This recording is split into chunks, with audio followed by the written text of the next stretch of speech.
Hi there, Wes Terasaki here. Today our study is the minor prophet Obadiah. Obadiah is a common name in the Bible. There are 12 other Old Testament characters named Obadiah, although none of them are the author of this book. It is only one chapter in length, 21 verses. You can summarize it in one sentence. It's a prophecy against a single nation, Edom. You can see this country on the map. The first 16 verses of Obadiah poetically portray the destruction of Edom, and the last 5 verses depict the restoration of its traditional enemy, Israel. Edom is an alternative name for Esau, Jacob's twin brother. The Edomites are the descendants of Esau, and the Israelites are the descendants of Jacob. In the prophets, there are 4 other oracles against Edom. The major prophets Isaiah, Jeremiah, and Ezekiel, and the book we studied last week, Amos. Aside from the superpowers of Egypt, Assyria, and Babylon, there are more oracles against and hostile references to Edom than any other nation in the Old Testament. Now you may wonder why the Bible pays so much attention to a seemingly inconsequential nation. What relevance does this have?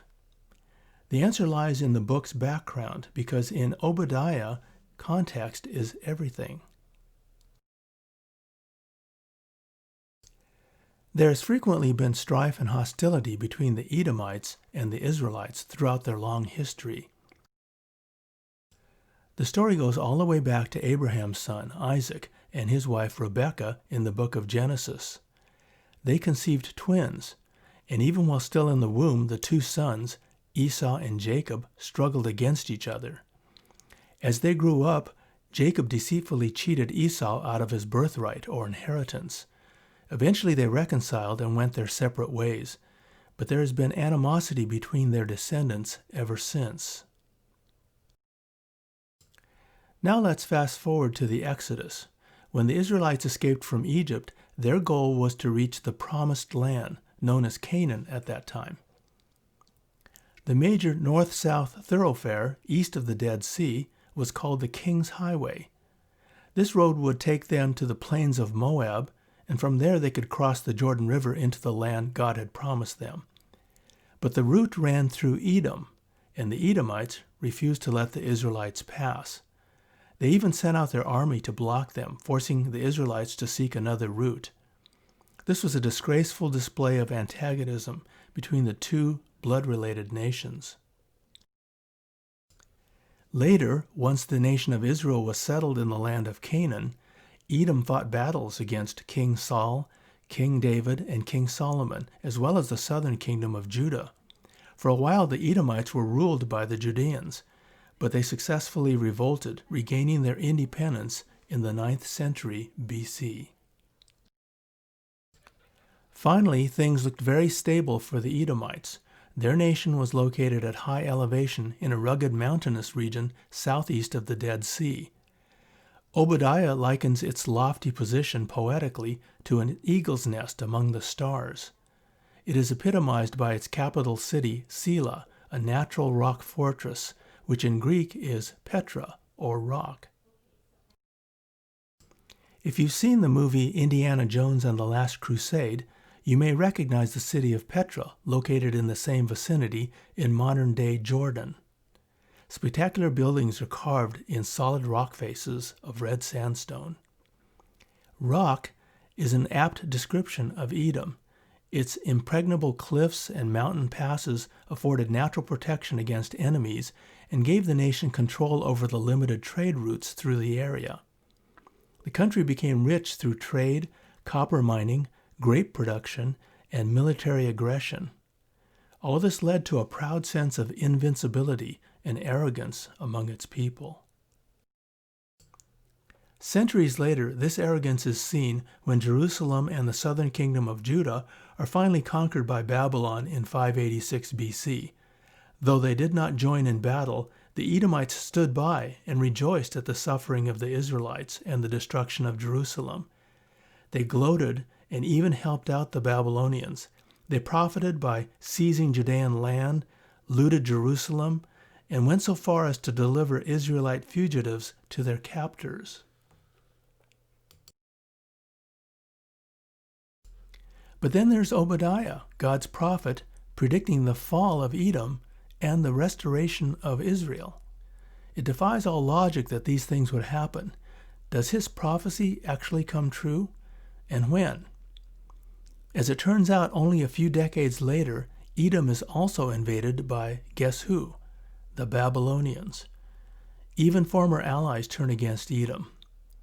But there are some survivors, and the nation continues on in a limited way.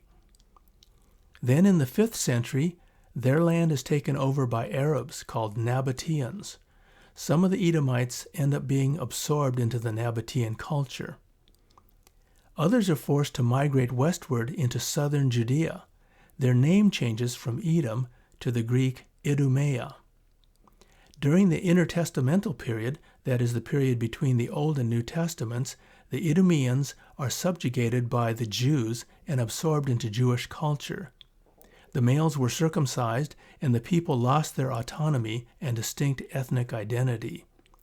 You could say that Jacob and Esau were once again a single people, but the nation of Edom, per se, was no more. When the Romans finally destroyed Jerusalem in AD 70, the Judean province of Idumea disappeared from history.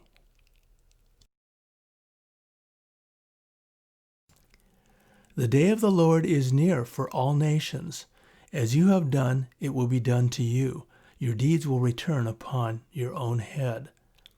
This is the pivotal verse between the previous ones dealing with the judgment of Edom and the ones that follow describing the restoration of Israel. Obadiah's prophecy is not really just about Edom. In this verse, we see the prophet suddenly shift from Edom to all nations. You see, Edom symbolizes all the nations that oppose God's plans and oppress God's people. So the book of Obadiah becomes an oracle that is worldwide in scope and relevant to every nation in history, including ours. Why do we need to know all these things about Edom? A careful reading of Obadiah reveals some telling insights. Here are 4. Pride is the root of other sins. The Edomites placed their faith not in God, but in their national standing, impregnable capital, wisdom, and military strength. The essence of this pride is insubordination, rooted in an inordinate self-estimation. The proud man rejects authority, whether from God or another human being, and arrogates it to himself. There is a sense in which nationalistic pride and patriotism are natural, but it is unacceptable when it results in dehumanizing people and fails to be accountable to God. We ought not rejoice over an enemy's downfall. Obadiah says, "You should not gloat over your brother in the day of his misfortune, nor boast so much in the day of their trouble." God gives us a moral imperative. The response to the difficulties of others is not gloating, but compassion. How easy it is to revel in the misfortunes of our opponents. This pertains not only to international affairs, but also to personal relationships, workplace rivalries, politics, and even sports. There is assurance for the future. Obadiah's message does not entirely concern punishment. He also predicts salvation for his people, reclamation of their land, and the final rule and kingship of the Lord. God's final word to all those who place their faith in him is one of hope and restoration. And God's people will prevail. Remember the northern kingdom of Israel? They had been largely destroyed by Assyria in 722 BC. Some of the people were transported away and others were scattered. Whatever happened to the survivors? Obadiah tells us. He says, Jacob will triumph, but so will Joseph. What does he mean by that? Recall that the northern kingdom was synonymous with Ephraim, and Ephraim descended from Joseph. So in other words, there will be survivors of both the northern kingdom, Joseph, as well as the southern kingdom, Judah, and they will once again be united. And we know from Amos that along with Israel's restoration, God will save a remnant of the Edomites, so that by God's grace, even some of Israel's enemies will be redeemed. How does this happen? The Edomites became Idumeans, who essentially became Jews. This gave them the opportunity to encounter Jesus Christ, follow him during his earthly ministry, and become Christians. The Gospel of Mark indicates that this actually happened. So for some, Obadiah's prophecy of deliverance on Mount Zion, that is Jerusalem, came to pass in a most unexpected way. You see, God's promise to Abraham that he would be the father of a great nation and that through him all nations would be blessed is a promise that still holds. This great nation is not a single country today. It is the worldwide ongoing church that Jesus Christ himself inaugurated. As the Apostle Paul says, this church contains Jews and Gentiles, slaves and free men. And now we know that it contains descendants of Jacob, descendants of Ephraim, and even descendants of Esau.